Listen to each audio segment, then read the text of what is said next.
Have you ever walked down a quiet street at night and felt the weight of eyes watching you from the shadows? Or heard footsteps behind you, even when you were alone? Tonight, we invite you to enter the world of whispers, where truth blurs with legend, and fear is a story passed down from generation to generation, across cultures, across oceans, and across centuries. Some ghosts never rest. In this chilling collection, we explore three of the most terrifying and mysterious ghost legends from around the world. Three women, three hauntings, three curses that have withstood time, light, and logic. First, we travel to Japan, where a restless spirit known as Teke Teke crawls through the darkness, half a body but full of vengeance. They say if you hear her dragging sound behind you, it's already too late. Then we descend into the heart of Mexico, where the cries of La Llorona echo along the rivers. A mother who drowned her own children in a fit of rage, now doomed to roam the night, searching, weeping, forever. And finally, we arrive in the Philippines, where the haunted road of Balete Drive hides the sorrowful figure of the White Lady, a ghost who doesn't scream or chase, but simply appears, watching, waiting. These are not just campfire tales, they are warnings. They are memories that refuse to fade. They are shadows that still walk beside us. Welcome to the Three Ladies of the Afterlife. Japan's Teke Teke, the ghost that crawls for revenge. If you ever find yourself alone near the train tracks late at night, and you hear a soft dragging sound behind you, don't look back, because that sound, it might be her. They say the sound goes teke teke teke, like bones scraping against concrete, like fingernails clawing through the silence of the night. And if you hear it, if you really hear it, it may already be too late. This is the story of Teke Teke, one of Japan's most terrifying and enduring urban legends. A ghost not only seen, but feared. Feared because she doesn't float. She crawls. The birth of a nightmare. Urban legends often begin with a whisper, a rumor, a warning told between friends. But Teke Teke, she started with blood and metal and the sound of a train screaming through the dark. There are many versions of her origin, but all of them end the same way. Some say she was a schoolgirl, beautiful, quiet, and shy, living in a rural town in northern Japan. Maybe it was the 1950s. Maybe it was the 70s. The time doesn't matter, because time doesn't matter to a ghost. They say one night she was walking home, alone. The sun had set, the sky was bruised purple, and the train station was empty. She stood near the edge of the platform, waiting for the last train. But then, something happened. Some say she was pushed, others say she jumped. There are whispers she was running from something or someone. But what's always the same is that she fell onto the tracks just as the train came roaring into the station. And when it passed, it left only half of her behind. The sound of regret. Her upper body was found. Torso, arms, head, still intact, almost untouched. But her legs? Gone, severed by the steel monster, flung far beyond the tracks. The paramedics came. Too late. Some say she was still conscious for a few moments after the accident, still alive, and feeling everything. Crawling, dragging herself forward, trying to scream for help with lungs that couldn't hold breath anymore. But there was no one there. No one to hear her cries. No one to see her die. They say the pain drove her mad, that her soul was so full of rage, terror, and betrayal, it couldn't move on. She became trapped, half body, half dead, forever crawling. Why she returns. In Japanese folklore, there's a word, Yurei. It means ghost, but not just any ghost.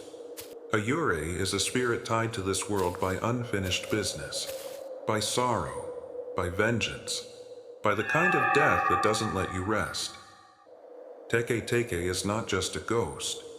She's an onryo, a vengeful spirit, a being so filled with hatred and rage that she lashes out at the living, not because she wants to, but because she has to. Because in her final moments, she knew pain, fear, and loneliness. And now, she wants others to feel it too. The name that became a warning. They call her Teke Teke, not because of what she says, but because of how she moves.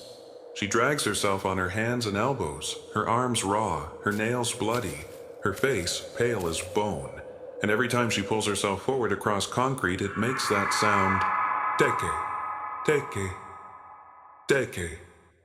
It's not loud, it's not fast, but it never stops. And once you hear it, that means she's already seen you. When the train comes back. Legend says that Teke Teke haunts train stations. She waits in the shadows by the edge of the platform, silent, still, until someone is alone. It could be a student heading home after cram school, a salaryman finishing the late shift, a tourist who lost their way. The stories always start the same. Someone hears a soft sound behind them. They stop. They turn. And they see something they can't understand. A figure. A woman. Her arms stretched out like a spider. Blood trailing behind her. No legs. And when they try to run, they realize something terrifying. She doesn't crawl slowly. She moves impossibly fast. They say Teke Teke can keep up with a running man. That no matter how fast you are, she's faster. And if she catches you, she cuts you in half. Just like her. A game of death. There's another version of the legend. A more modern one. One that teenagers whisper about at sleepovers and on late-night forums. It goes like this. If you're walking alone and hear the sound tek, tek, tek, and you turn around and see her, she might ask you a question. The question is always the same. Do you know where my legs are? Answer wrong, and she'll take yours. Answer right, they say she might spare you, but only for a little while. Because now that she knows your face, she'll find you again. A ghost that grew with the city, unlike ancient spirits tied to temples or forests.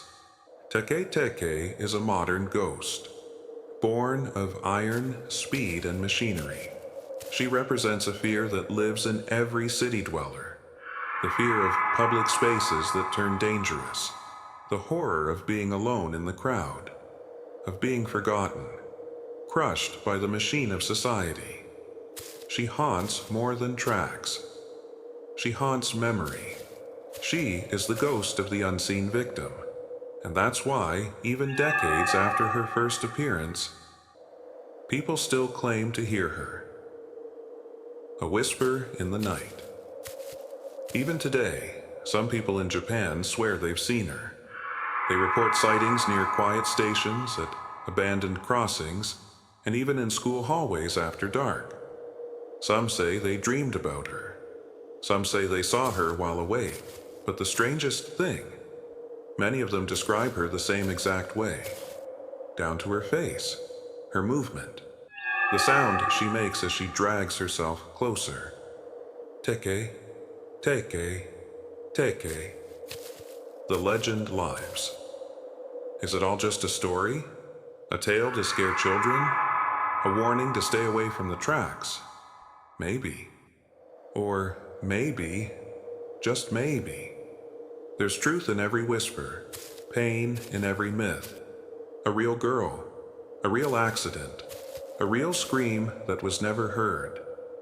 And now, she wants someone to hear her, so the next time you're alone at a train station, and you feel a chill run down your spine, and hear something soft scraping behind you, don't turn around, don't answer, just run.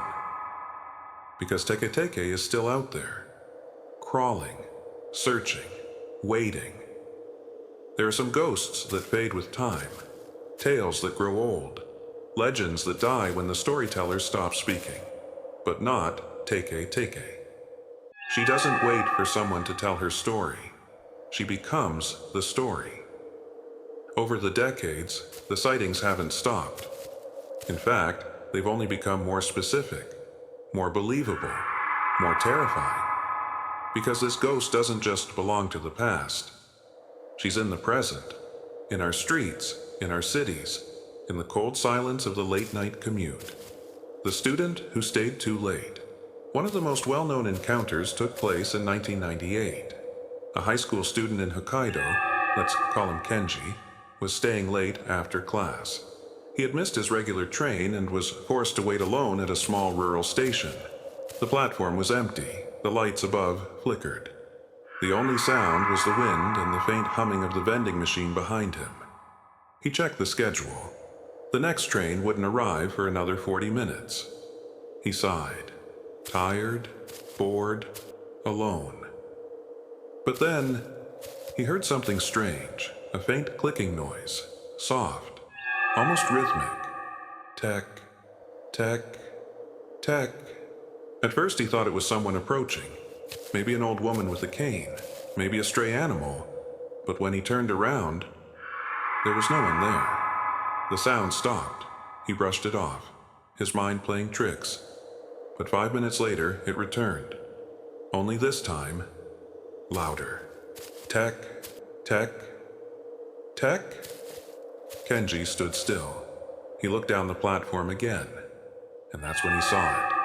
A pale figure, crawling, fast. Its arms moved in jerky, unnatural angles. Its long black hair dragged across the concrete. Its face was expressionless. Dead eyes locked on him. It had no legs, no lower half. Just a girl dragging her body with bloodied arms, leaving a red trail as she rushed forward, faster than any human could crawl. Kenji screamed and ran down the stairs of the station, not stopping until he reached the nearest convenience store. He never used that station again. The school bathroom incident. Ask any Japanese student and they'll tell you there's something wrong with school bathrooms, especially on the top floor, especially after dark. While Hanako-san is the most well-known school ghost, Teke Teke has made her presence known too.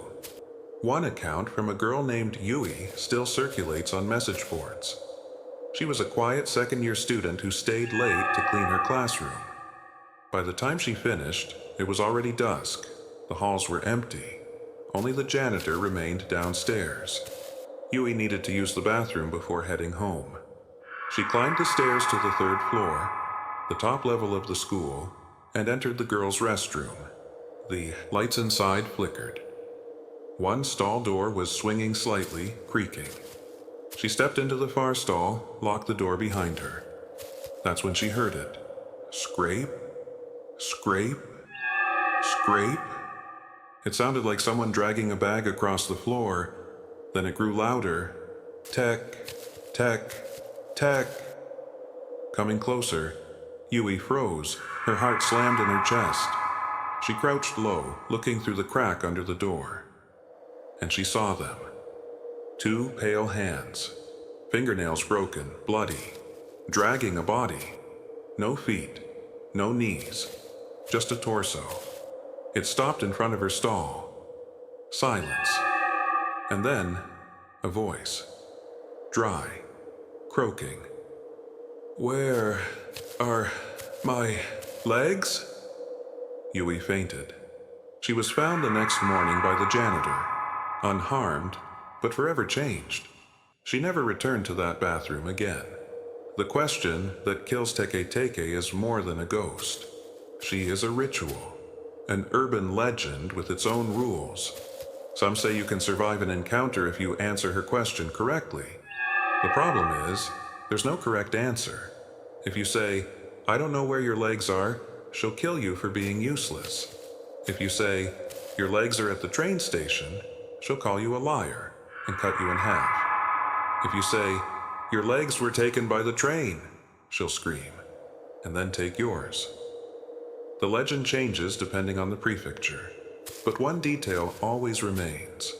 Once you see her, she sees you, and once she sees you, she follows you. The cursed phone call. In the early 2000s, stories of Teke Teke evolved with the digital age. Some say that after hearing about her, you might get a phone call later that night. You answer, but there's nothing but static. Then, the sound. Tek, tek, tek, and a voice. "I'm near the station." The call ends. You hang up, confused, maybe amused, until the second call comes. "I'm on your street." Click. The third call. "I'm right outside." They say if you check the window after the third call, you'll never wake up again. Survivors or liars? A few people have claimed to escape her, to have seen her and lived to tell the tale. But there's always something strange about these survivors. They stutter. Their hands shake. Some of them have nightmares every night, of dragging sounds, of hallways that never end, of a face they can't forget. One man, an internet poster from 2006, wrote, "I saw her when I was 14. I was dared to go to the abandoned station with my friends. They ran when the sound started. I didn't. I froze. I saw her coming from the shadows. She didn't kill me, but she left something with me. A dream I've had for 13 years. In the dream, I wake up, but I can't move. She's there, dragging herself across my floor, coming to finish what she started." Modern myths and variants. As time passed, the legend of Teke Teke split into branches. Some say she appears in mirrors. Others say you summon her by speaking her name 3 times. In some towns, kids play a game called Teke Teke Tag. They run through the school hallways after dark, while someone plays the sound effect over speakers. It's just a game, until someone sees her for real. Is she real? Skeptics call her a myth, a ghost story born from Japan's fascination with horror, death, and punishment. But believers argue, how can so many people describe her the same way? How can so many stories, spread over different decades, cities, and people, feel so similar? Are they all lying? Or is she just that good at finding new hosts? Some urban researchers believe the legend may have been based on a real incident. An unnamed schoolgirl who died tragically near the tracks in the 1960s. Reports were vague, records lost, but rumors spread. And once the story grew legs, ironically more than she ever had, it couldn't be stopped. One last sound. You might laugh. You might think this is just a ghost story, another scary tale to scare kids. But the next time you're walking alone, past a station, down a school hallway, near the edge of an empty tunnel, listen carefully. If you hear something behind you, dragging, clicking, soft and slow, like elbows scraping the floor, like fingernails clawing forward, Teke, Teke, Teke. Don't look back, because she's already there. Legends die. But Teke Teke? She doesn't die. She waits. She adapts. She began as a whisper, a ghost story passed between school children. Now she's something else, a symbol, a curse, a mirror of our modern fears. And even now, decades later, she's still crawling through our streets, our screens, our minds. Pop culture's crawling ghost. Like many urban legends, Teke Teke found her way into the world of entertainment. In 2009, a Japanese horror film titled Teke Teke was released. It told the story of a cursed girl being hunted by a mysterious half-bodied ghost. The film leaned into the fear, fast movement, spine-chilling sounds, and the inevitability of death. It spawned a sequel. In manga, Teke Teke has been reimagined in different forms, sometimes grotesque, sometimes sympathetic, but always tragic. She appears in video games, creeping through haunted hallways, her arms reaching, her eyes locked. Even creepypasta communities on Reddit and Japanese forums like 2channel have reanimated her. People post sightings, dream logs, and strange encounters, all pointing back to one question. Why do we keep seeing her? Why she haunts us? Still, Teke Teke isn't just scary because she crawls. She's terrifying because she reflects our reality. Let's break it down. She's a victim of a violent, unfair death, forgotten by society, reduced to a broken body, and forced to relive that pain forever. She isn't haunting because she's evil. She's haunting because she's hurt. This resonates deeply in Japanese culture, where spirits like Onryo, vengeful ghosts, are born not of evil, but of intense sorrow and injustice. In modern society, people feel forgotten, unseen, overlooked. Teke Teke taps into that collective trauma. She's not just one girl, she's everyone who was left behind. The uncanny realism. Many Japanese ghost stories are steeped in tradition. Ancient temples, cursed scrolls, ancestral spirits. But Teke Teke, she's modern. A train station, a school bathroom, a city under flickering neon lights. These are real places. Places people pass through every day. Places you may have walked through yourself. That's what makes her dangerous. She doesn't exist in faraway forests. She exists here, in the city, in the subway, in the shadows between your steps. The psychology of a crawling ghost. Why does she crawl? Why not float, like most ghosts? Because crawling makes us uncomfortable. It's unnatural. A human shouldn't move like that. Crawling means she's injured, she's desperate, she's relentless. It also means she's low to the ground, where you least expect her. In horror psychology, this is called liminal threat. Danger that lurks just out of sight. Not in your face, but beneath it. Like a cockroach, like something diseased. Her method of movement taps directly into our primal fear of being hunted by something that's supposed to be weaker, but isn't. Her many faces. Comparing Japan's vengeful spirits. Japan has no shortage of terrifying female ghosts, but Teke Teke holds a special place among them. Let's compare. 1. Kuchisake Onna, the slit-mouthed woman. Asks, "Am I beautiful?" Carries scissors, kills those who give the wrong answer. Similarities. Both ask a fatal question. Both punish with violence. Both are beautiful once and disfigured now. 2. Hanako-san, the girl in the bathroom, haunts school restrooms. Appears if you knock on the third stall. Similarities. Both haunt schools. Both are tied to childhood rumors.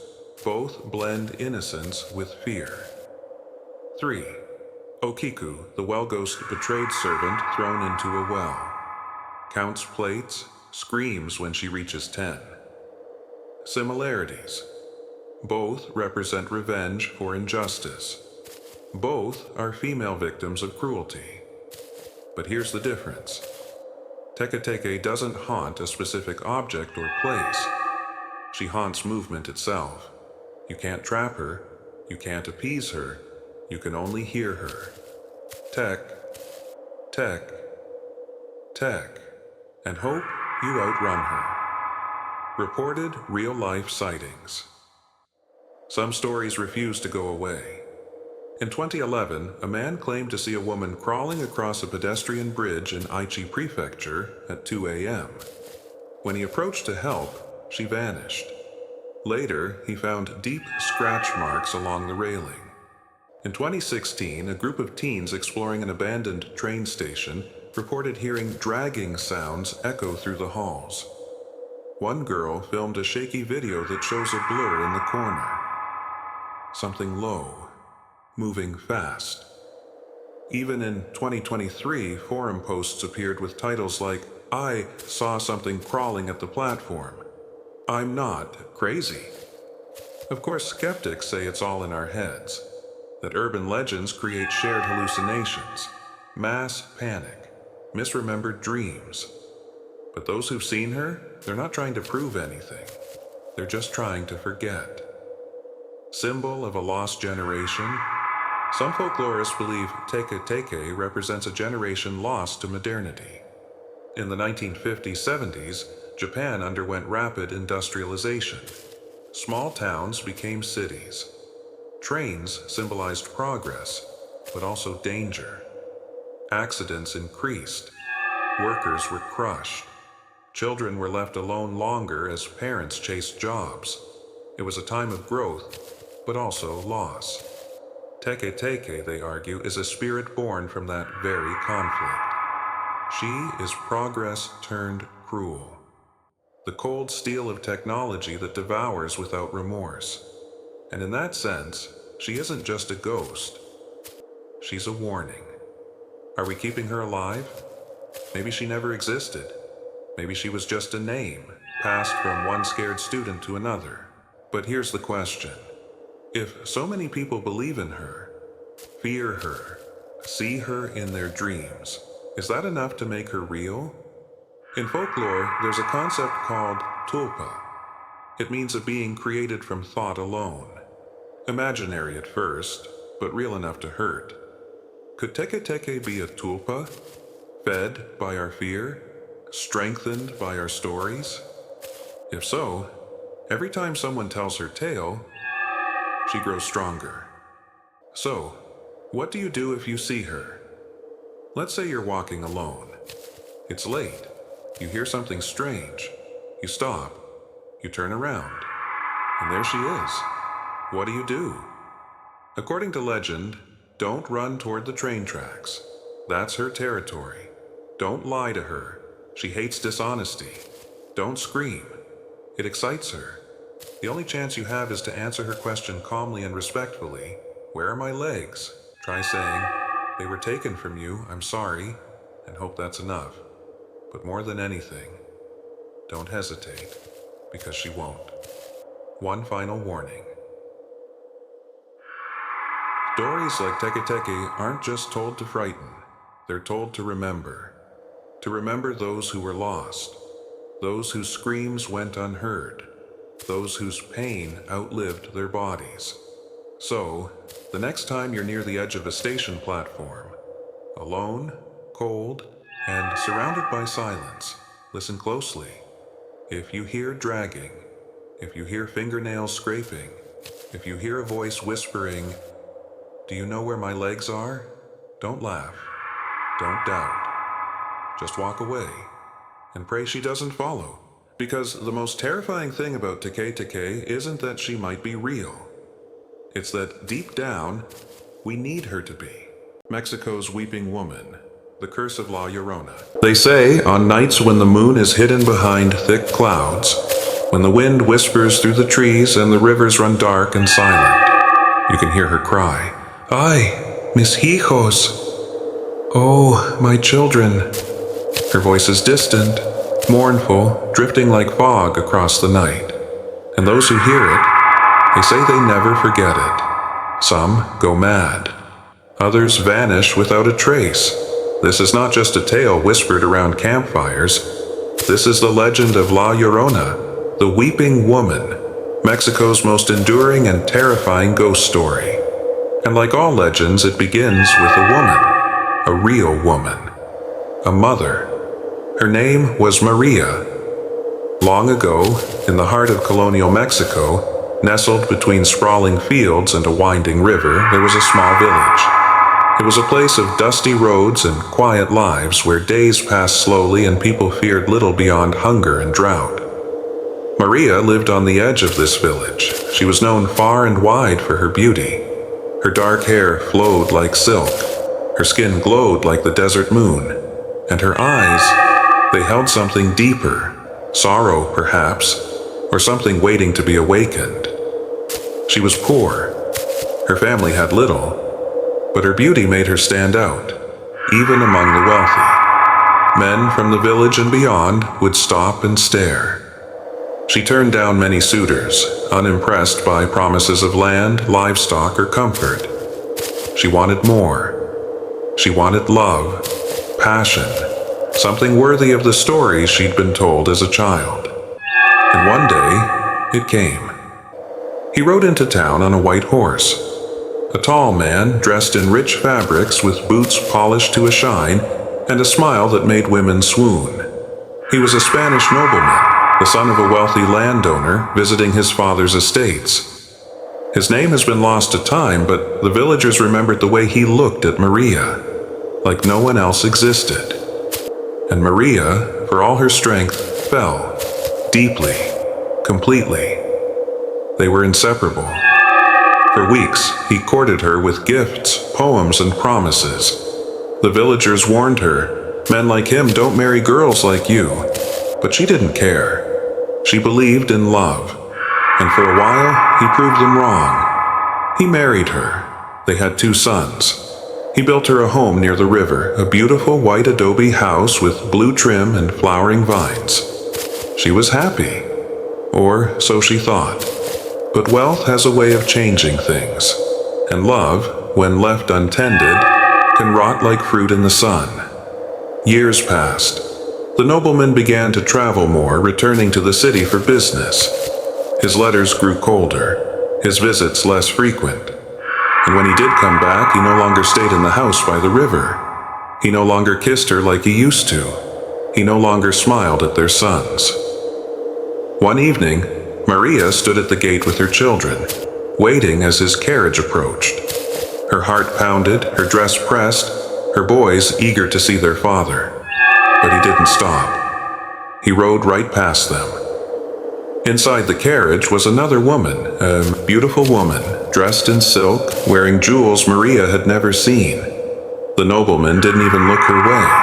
He had moved on. He had abandoned them. Something inside Maria broke that day. Grief turned to anger, anger to despair. She wandered the house like a ghost, weeping, cursing his name, screaming into the night while her children watched in silence. One evening, under the weight of heartbreak, something darker took hold. She took her sons for a walk by the river, their favorite place, where the reeds swayed gently and frogs croaked in the dusk. She held their hands, she sang softly, and then, in a moment that has haunted generations, she drowned them.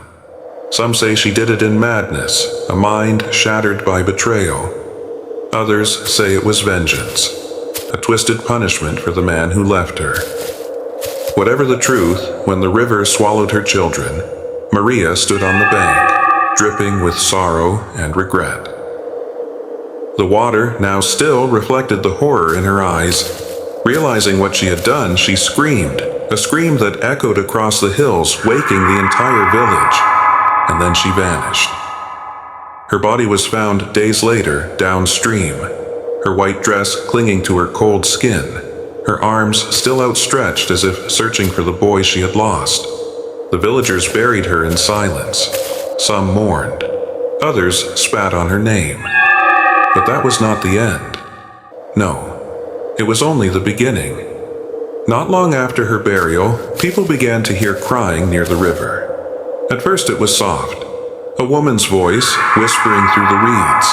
But then it grew louder, more desperate, a wail that chilled the blood of anyone who heard it. Ay, mis hijos. Children who wandered too close to the water vanished. Fishermen refused to cast their nets after dark. The villagers began to speak of a ghost, a woman in white, with long black hair, her face veiled in sorrow, her voice filled with pain. They called her La Llorona. The name spread from village to village, then across the country, then into the hearts of the people far beyond Mexico's borders. La Llorona became a warning to children. Behave, or she'll come for you. She became a shadow in bedtime stories, a whisper behind closed doors. But for some, she was more than a tale. She was real. They say she roams the rivers and lakes, forever searching for her lost sons. And in her madness, she steals others to replace them. She appears when you least expect it, on lonely roads, near water, in the stillness between midnight and dawn. She floats above the ground, her dress stained with river mud, her eyes hollow, her fingers reaching. And when you hear her cry, it's already too late. Many have claimed to see her. Some say she passed through their dreams. Others say they saw her face at their window, crying. A few never returned at all. But what drives her? Is it guilt? Is it rage? Or is it a curse so deep, even death cannot end it? They say Maria's soul was condemned for her sin, to wander the earth until she finds her sons. But she never will, because the river took them and time erased them. Now she is just the echo of a mother's scream, a mother who loved too deeply and lost everything, a mother whose pain became legend, a mother who still cries. So, if you're near water tonight and the air grows cold, if you hear weeping where there should be none, don't answer, don't look, don't call out, because La Llorona is still searching, and she does not forgive. They say every legend has a heartbeat, a pulse that refuses to fade, a shadow that lingers long after the story ends. La Llorona is one of those legends, because unlike fairy tales that are told and forgotten, the weeping woman doesn't stay on the page. She wanders, she whispers, she appears, and the people who see her, they remember. Let me tell you about Diego. He was 12 when it happened. It was late July, and the heat in his small town of Zacatecas had been unbearable that summer. The river near his house had dried up halfway, exposing cracked mud and sun-bleached stones. His mother warned him not to play there after dark. But Diego was adventurous. He liked the silence, the stillness, the way the crickets hummed and the sky turned deep purple just before nightfall. That evening he stayed out too long. As he crossed the riverbed to head home, he saw her, a woman, standing in the middle of the dry river wearing a long white dress. Her hair covered her face, her arms hung limply at her sides. At first, he thought she might be lost or hurt, but something felt wrong. The air grew cold, the crickets stopped, and then she turned. He couldn't see her face, only the suggestion of a mouth stretched too wide and dark, hollow eyes that burned into his bones. She let out a cry so piercing, so filled with sorrow that Diego dropped his flashlight and ran. He didn't stop until he was inside his home, slamming the door and locking every bolt. His mother found him crying under the kitchen table. Years later, he still dreams about her. He still hears her voice. And when he walks by that river, he doesn't look. Another story comes from a woman named Lucia, from the outskirts of Guadalajara. She was a teenager when she and her cousins decided to test the legend of La Llorona. They dared each other to walk along the riverbank at midnight. They laughed, joked, brought flashlights and snacks, treating the whole thing like a sleepover game. But legends don't like being mocked. At exactly 12:03 a.m., the wind picked up, sudden and sharp. The river, calm just moments before, began to ripple without cause. And then they heard it. Not loud at first, just a soft weeping coming from downstream. They froze. The laughter stopped. Lucia said it felt like the night itself was holding its breath. The weeping grew louder, closer. One of her cousins turned and ran, the others followed. But Lucia stood frozen, her flashlight flickering in her hand. She saw a figure emerge from the mist, tall, draped in white, gliding inches above the ground. The woman lifted her head. "¿Dónde están mis hijos?" Lucia doesn't remember running, only falling. When she came to, she was on the other side of the river, her feet soaked, her legs covered in mud and scratches. Her cousins were screaming her name from the road. To this day, she has a scar on her ankle in the shape of a small handprint. She never returned to that river again.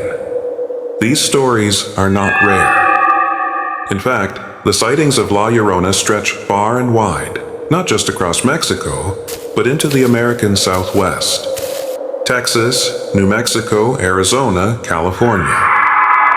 She follows the rivers. And wherever people of Latin descent gather, the tale is passed down, not just as folklore, but as warning. In El Paso, Texas, a police report from 1991 details a case where 2 officers were called to investigate strange cries coming from the Rio Grande. The witnesses claimed to hear a woman sobbing and screaming about children. The officers, thinking it was a distressed person or prank, searched the area. What they found instead was chilling. One officer reported seeing a woman in white standing in the middle of the river, yet the water didn't touch her. When they approached, she vanished in seconds. No footprints, no trace. The officers never filed an official ghost sighting, of course, but the story spread like wildfire.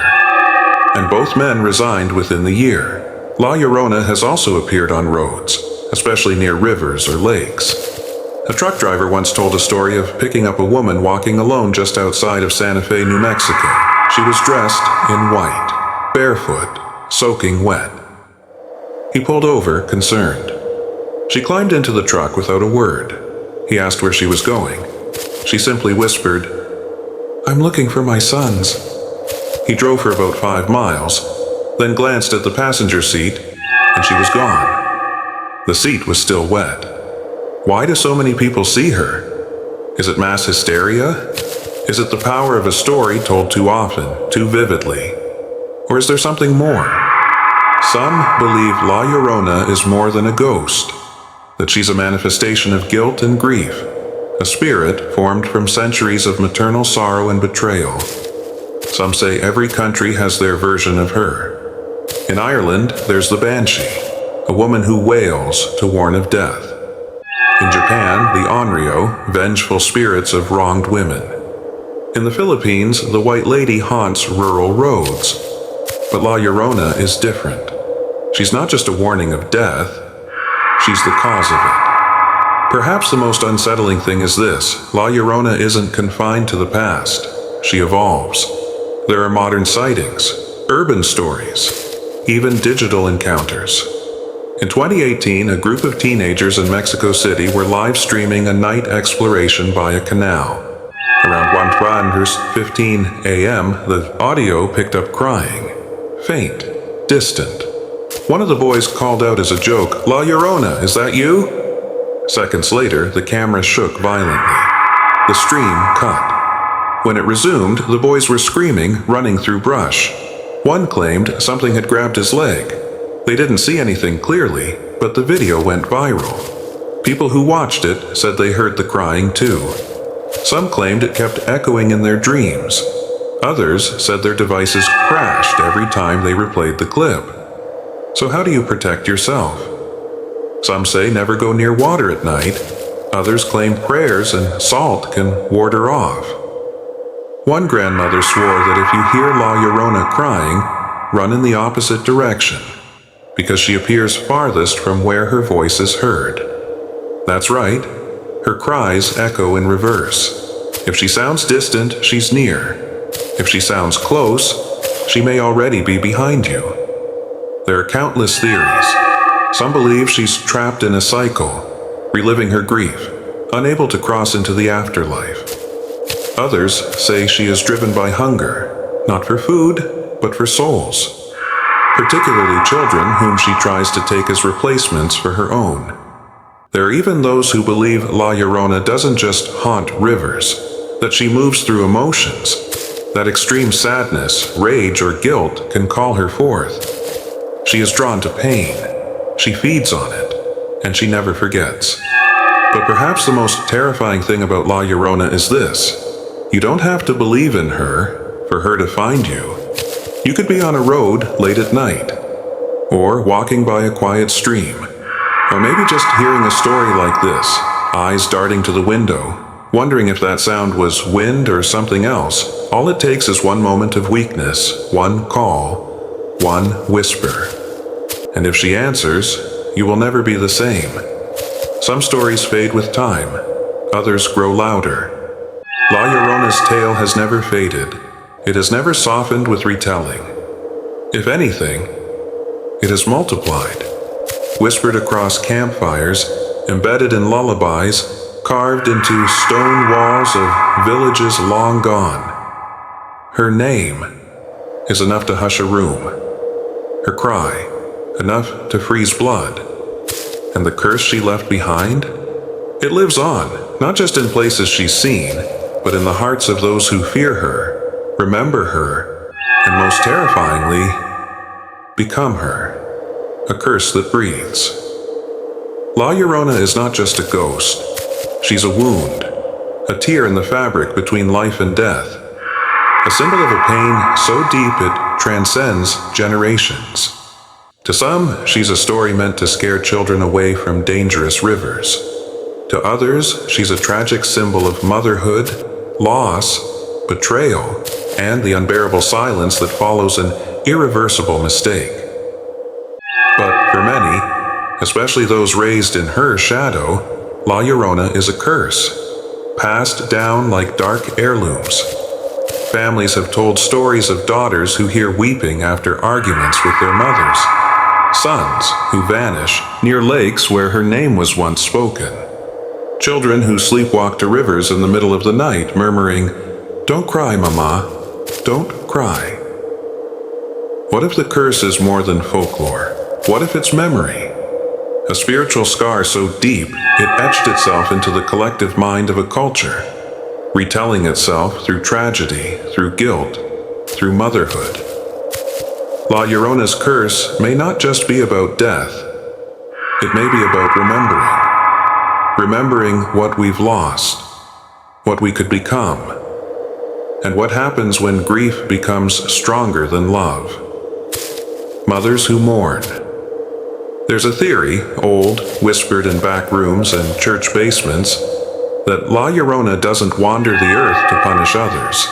She wanders because she doesn't know she's dead, that her spirit is caught in an endless loop, forever searching, forever crying, unable to recognize that the world has moved on without her. She calls for her children not out of malice, but out of love, twisted by madness. And that makes her even more terrifying. Because how many people walk among us today, grieving so deeply they don't know how to stop? How many women carry heartbreak so raw, it rots into rage?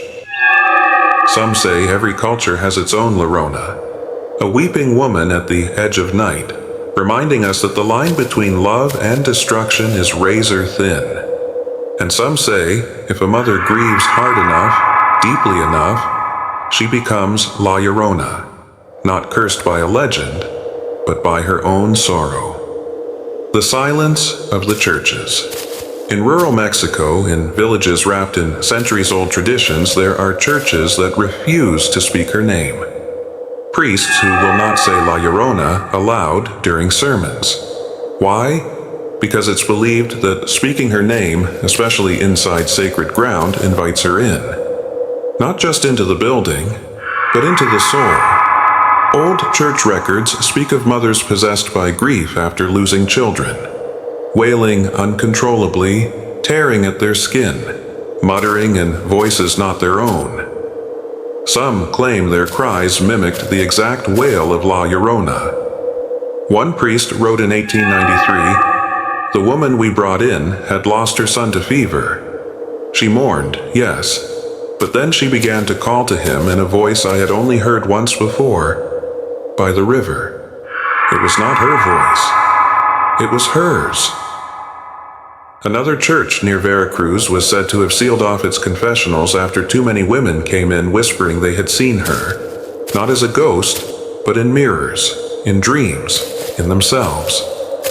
One woman claimed La Llorona had passed through her and left her with a grief that wasn't hers. She never spoke again. Modern echoes. La Llorona is no longer confined to oral storytelling. She's moved into books, films, even social media. But even as she adapts, the essence never changes. She is the face of loss, and the warning of what happens when love turns into something monstrous. In Mexico City, an art installation titled Madres del Rio featured recordings of real mothers who had lost children. Their voices layered into an eerie chorus of cries played by the riverbanks at dusk. The effect was chilling. Many who attended claimed they saw shadows in the water. Some reported sudden nosebleeds, migraines, or dreams of drowning for weeks after.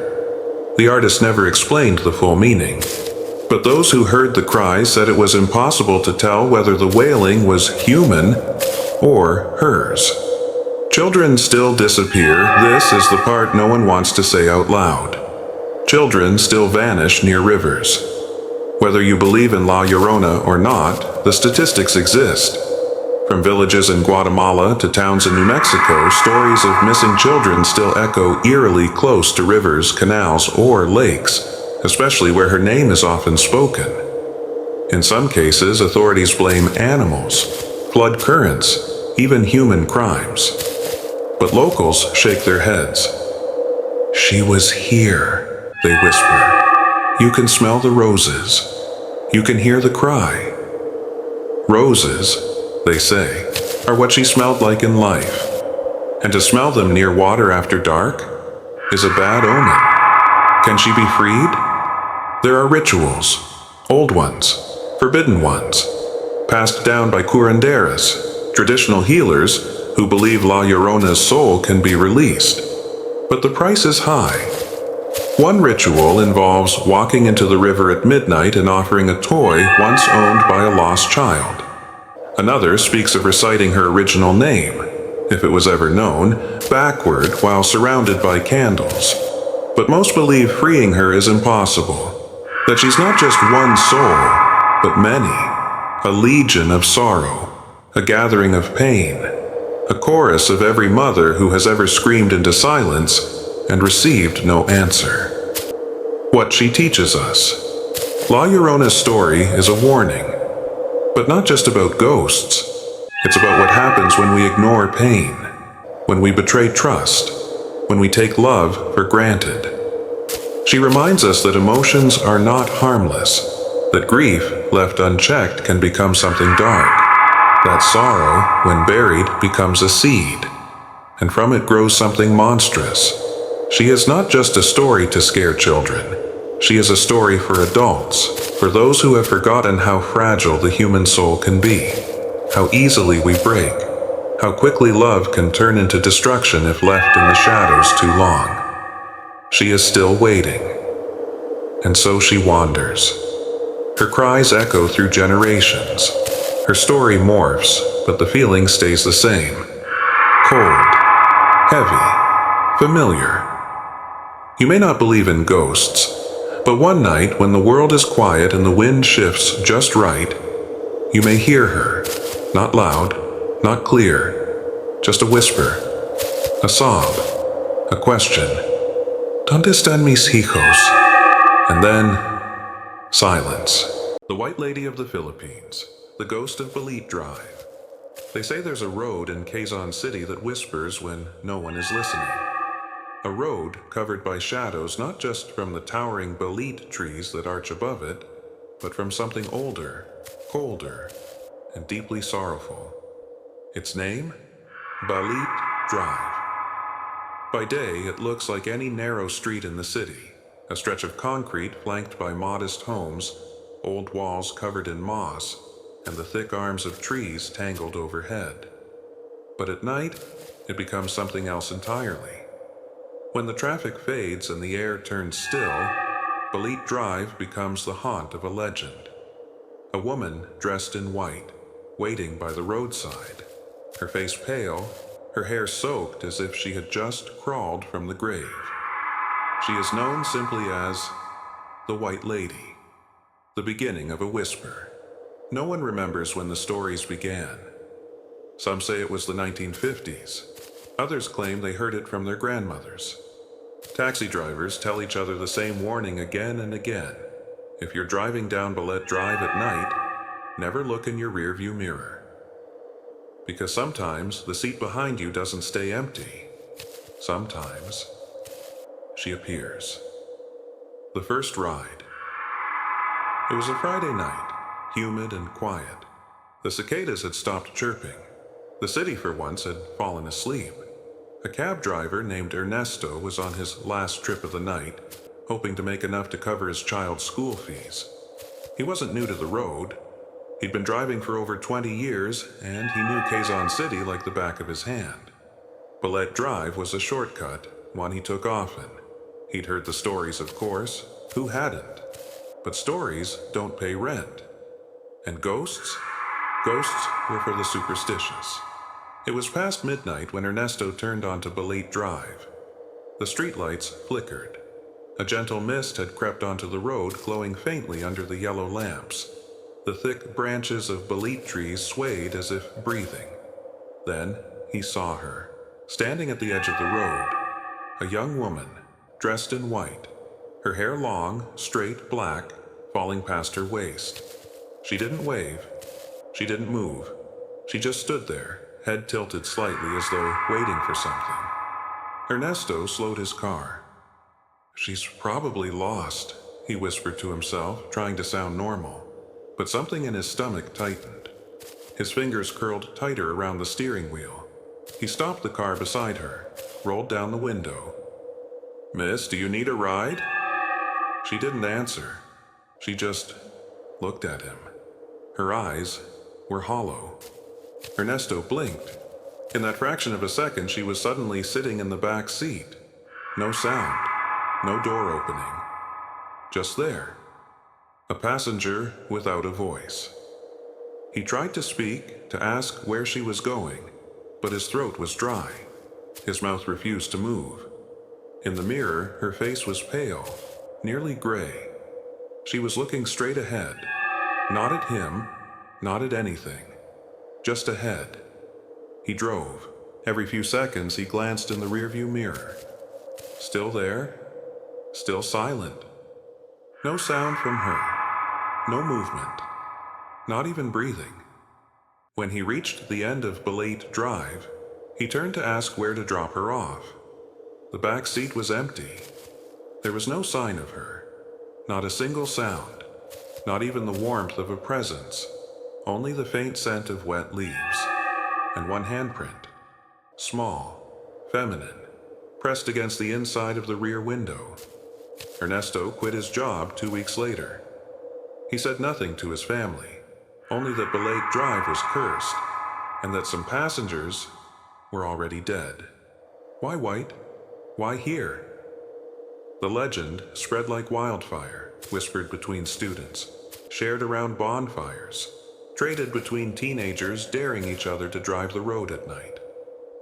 The White Lady became part of the city's folklore, a face known but never seen clearly, a figure feared but never understood. Why does she wear white? Some say it's the color of mourning in Filipino culture, a symbol of a soul trapped between worlds. Why Balete Drive? Because the Balete tree itself, in local mythology, is home to spirits, elementals, dwarves, and vengeful ghosts. If someone dies violently near such a tree, especially if buried or discarded without peace, their soul may attach to the place. And so a theory was born that this lady in white didn't just die on Balete Drive. She was abandoned there. Different faces, same ghost. Some say she was a high school student in the 1960s, walking home alone when she was dragged into a car by a group of men. She never made it home. Her body was found weeks later, barely recognizable, stuffed behind a wall along Balete Drive. The case was never solved. Others say she was in love, a secret romance with a man promised to someone else. When he chose his arranged bride, she stood in front of his car and let herself be hit. He never stopped. And now she never lets others go. But despite the different stories, she always appears the same. A young woman, wearing white, silent, tragic, and always searching. The warnings. Even today, taxi drivers pass down rules like sacred commandments. Never drive alone on Balete Drive after midnight. Never pick up a woman dressed in white, especially if she doesn't speak. Never look too long into the rearview mirror. If you feel the temperature drop suddenly, don't speak, just drive. Because speaking to her acknowledges her. And if you acknowledge her, she stays. The road remains. Balete Drive still exists. Still busy by day, still hushed by night. The trees still sway, their limbs reaching out like fingers. The stories haven't stopped. They've only grown darker with time. Some say the White Lady now appears outside of Balete, that she follows certain people home, not because she's evil, but because she's lost, because she died afraid, alone, and unheard. And now, she waits for someone to finally listen. Every ghost was once a person. That's a truth we often forget. Behind every haunting is a story, a life, a death, a final moment that leaves something unfinished. Some ghosts come back angry. Others come back confused, and some, like the White Lady of Balete Drive, come back simply because they were never allowed to rest. But who was she? What was her name? And why does her soul linger along that one road, year after year, always appearing, but never speaking? This part of the story tries to answer that. But fair warning, it's not a comforting story, because not all hauntings are supernatural. Some begin with real human cruelty. A girl in uniform. There's a theory, perhaps the most popular one, that the White Lady was once a high school student no older than 17. They say she lived in a time when Quezon City was still quiet, when jeepneys were fewer, and old Spanish homes still stood along Balete Drive. A young girl, dressed in a crisp white school uniform, used to walk that road every afternoon. Her house wasn't far, just 3 blocks from the main road. She was quiet, the kind of girl no one noticed until she was gone. According to old rumors, one rainy evening, she never made it home. Her mother searched the streets, the neighbors put up flyers, but no one came forward. No one had seen anything. Until 3 weeks later, a discovery behind the wall. Construction workers repairing an old wall near Balete Drive discovered something buried inside the rubble. At first they thought it was animal remains, but as they pulled apart the cracked cement, they found bones, tangled with strands of long black hair. A piece of cloth, white, torn, blood-stained, clung to what was left of the figure. The body was never publicly identified, but some believed it was her, the missing schoolgirl. A police report briefly surfaced, then disappeared. No investigation, no answers, just silence. As if the city didn't want to remember, but the street remembered. And maybe, so did she. An old man's memory. In 1981, a retired police officer named Eduardo gave an interview to a local radio station. He was in his 70s at the time, and his voice trembled not from age, but from memory. He claimed he was one of the first officers at the scene of that wall, and what he saw still haunted him. Her hands were bound, he said. There were signs she fought back, but there was no justice. Her case was closed quietly. We were told to forget. He paused before finishing. But ghosts don't forget. That girl, she still walks that road. The woman in the wedding dress. Another story paints her in a very different light. Some say the White Lady wasn't a schoolgirl. She was a bride, left at the altar, betrayed by the man she loved. The tale goes like this. She had waited for years. Her lover, a soldier, had promised her marriage after one final mission. But he returned not with a ring, but with a new fiancé, someone chosen by his family. Heartbroken and humiliated, she wandered to the one road where they used to walk. Balete Drive. There, in her wedding dress soaked in tears, she stepped in front of a speeding car and died. Some say the driver never stopped. Some say he was the soldier. That version, like many ghost stories, is hard to verify. But the sightings began not long after. The sightings multiply throughout the 1980s and 90s. Stories about the White Lady spread beyond Quezon City. She was no longer just a myth whispered by cab drivers. She was now seen by students, commuters, even foreign tourists who knew nothing of her legend, and yet saw the same figure. A pale woman with long black hair, dressed in white, appearing suddenly beside the road, or inside a moving car. Many described a deep chill in the air before she appeared. Some said they could hear faint crying, like someone weeping into a pillow. But here's the strangest thing. No one ever reported feeling threatened. Startled, yes. Frightened, absolutely, but not harmed. She didn't scratch, she didn't scream, she didn't attack. She simply appeared, and then disappeared, as if she only wanted to be seen, as if she only wanted to know that someone still remembered her. A journalist's investigation. In 2004, a young journalist named Mia Lorenzo decided to investigate the legend. At first, she planned a short article about local urban legends, but what she found pulled her in deeper. She interviewed dozens of people who claimed to have seen the White Lady. Most of them described similar details, even if they were years apart. The figure always appeared between 1200 a.m. and 3:00 a.m. Her dress was always white, though sometimes it looked dirty or torn. She never made a sound, except in one case. A jeepney driver told Mia that once he picked up a girl late at night who matched the description. She sat silently. When he asked her where she was going, she looked at him through the mirror and whispered just 2 words. He lied. The driver stopped the jeep, turned around, and she was gone. Mia never found conclusive evidence, but she ended her article with a chilling thought. Maybe the White Lady isn't a ghost. Maybe she's a question, one this city hasn't answered. The cultural echo. In Filipino culture, white is the color of mourning. It's the color worn by those left behind. Ghosts dressed in white are often spirits of those who died unjust deaths, especially women, victims of betrayal, assault, or abandonment.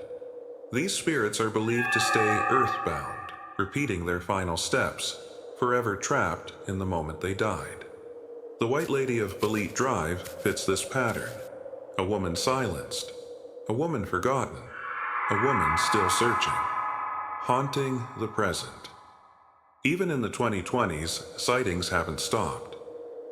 Ride-hailing drivers have shared dashcam footage of brief flashes of a white figure crossing Balete Drive with no one there. TikTokers and vloggers have tried to catch the ghost on camera. Most come back empty-handed. Some come back visibly shaken.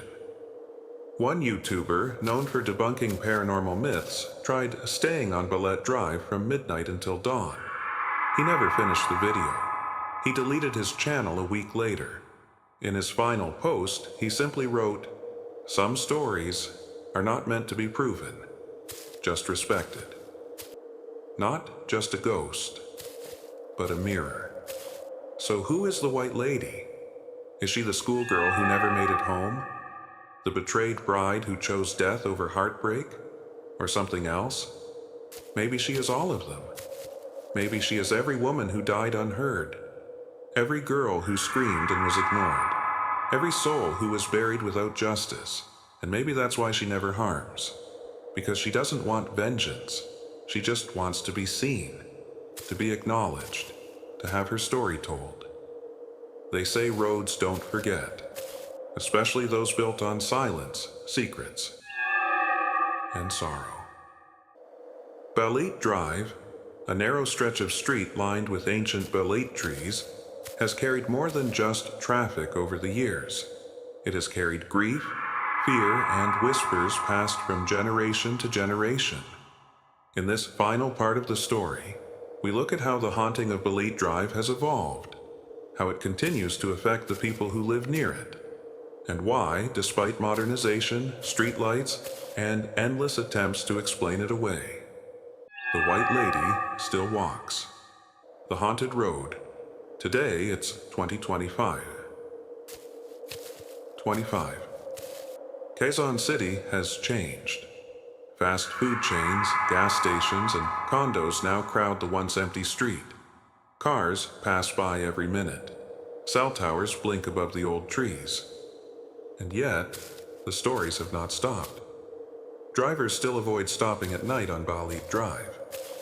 Ride-hailing apps show a dip in bookings that pass through the area between 1 o'clock a.m. and 3 o'clock a.m.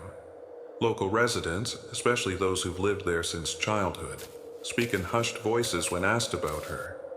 One resident, an 84-year-old woman named Rosario, said this: "My mother saw her. I saw her. And now, my granddaughter saw her too. 3 generations. Same white dress, same sad eyes." But why does the White Lady still appear? What does she want? And is she even real? Psychic interpretations. In 2019, a well-known Filipino psychic named Ate Celestina agreed to do a spiritual walkthrough of Balete Drive at midnight. She was followed by a camera crew, a few skeptics, and several journalists. Within minutes of entering the street, she stopped. She didn't speak for several seconds. Her eyes filled with tears. Then she said, "There's more than one spirit here." According to Celestina, Balete Drive has become a spiritual vortex, a place where energy gathers and refuses to move on. She claimed that several spirits reside there. A young woman in white, who walks the center of the road. A childish spirit, hiding in the trees.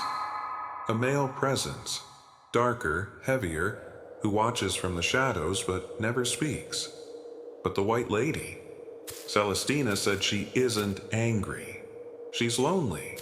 And that's the worst kind of ghost, one that waits forever, because she still believes someone is coming for her. Modern myths and adaptations. The White Lady has been featured in countless stories, TV shows, and horror films in the Philippines. Her image, pale skin, long black hair, silent stare, has become a symbol of Filipino folklore. But over time, new details have emerged. Some say she no longer appears in white. Some say her dress is now red, drenched in blood perhaps. Others believe she's changing forms, showing up as a passenger with no reflection, or a woman asking for a ride, only to vanish before reaching her destination. A group of paranormal investigators in Tutu claimed to capture thermal images of a cold spot moving across the road, consistent with the shape of a human figure. No concrete proof, but too many stories to ignore. A cautionary spirit.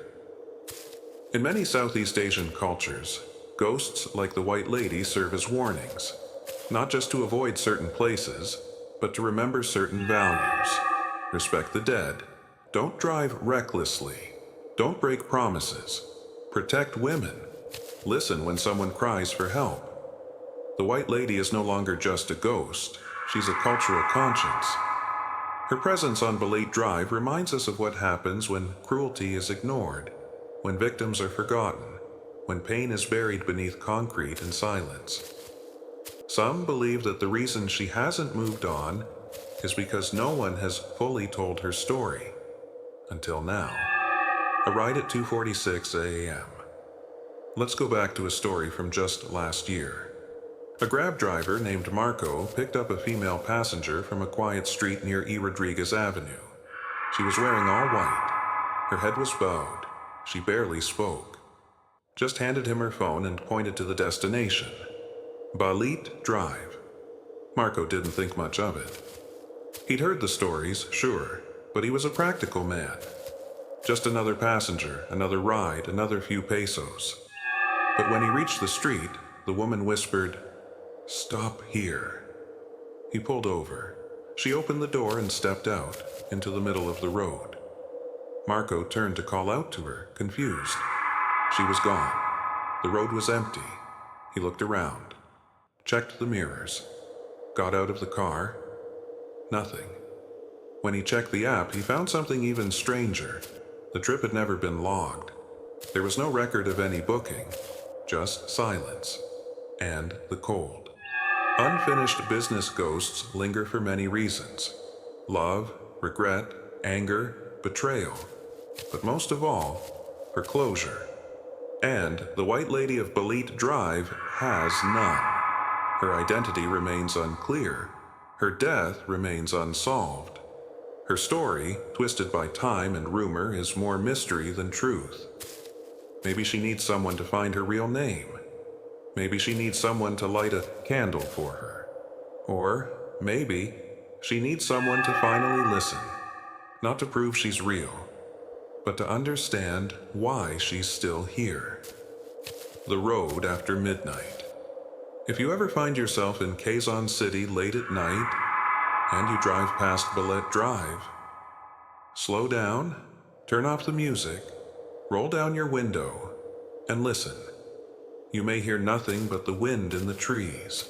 You may see nothing but shadows and headlights, but sometimes, just sometimes, if you glance in your rearview mirror, you might see her, sitting silently in the back seat, eyes dark, dress white, and a sadness so deep it echoes across lifetimes.